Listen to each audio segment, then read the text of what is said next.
Welcome to Krishna Shortened Classes. Transcription number 4. Speed 100 word per minute. Be ready. Sir, the Essential Commodities Act was passed 5 years ago. And when the minister yesterday came with an amending bill, we expecting that he would give us a brief report on the working of this measure for the last few years. But unfortunately, we are kept in the dark in regard to the exact working of the Act and the nature of the difficulties the minister is facing. Sir, as far as I know, many of the provisions of this enactment have been observed more in violation by his agents at the state level. The food minister may be very earnest, may be very able, and may be very anxious to see that the various provisions of the Act are implemented in the most effective manner at the state level, but unfortunately, his agents at the state level are not equally enthusiastic or equally anxious to observe the provisions of this enactment. The most important objectives of this enactment are to control the supply and distribution of commodities and to maintain a stable price level. In regard to both these aspects, I am afraid that the government has failed to realize the objectives in view.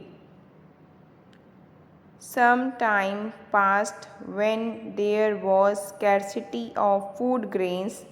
Attempts were made to make procurement from certain wholesale merchants and from rice mill.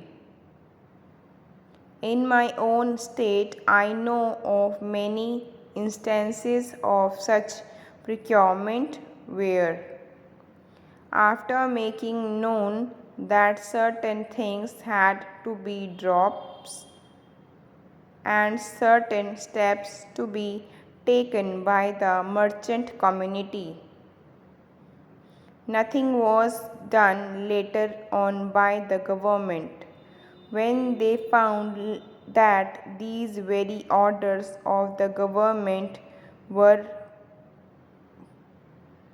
violated. As a result of the violation, there was a consequent rise in the prices of food grains.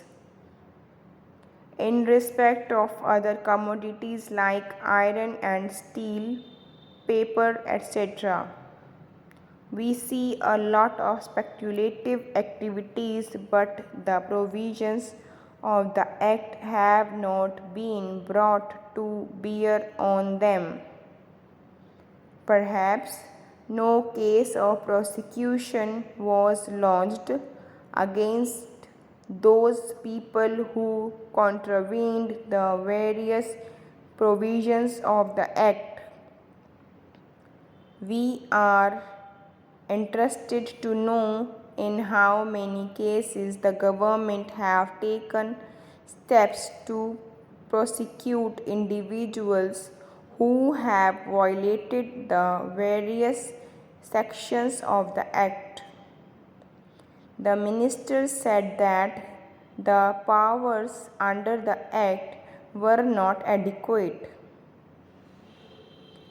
We sympathize with the food minister, but I want to know what action has been taken in this regard by the various state governments. Thank you.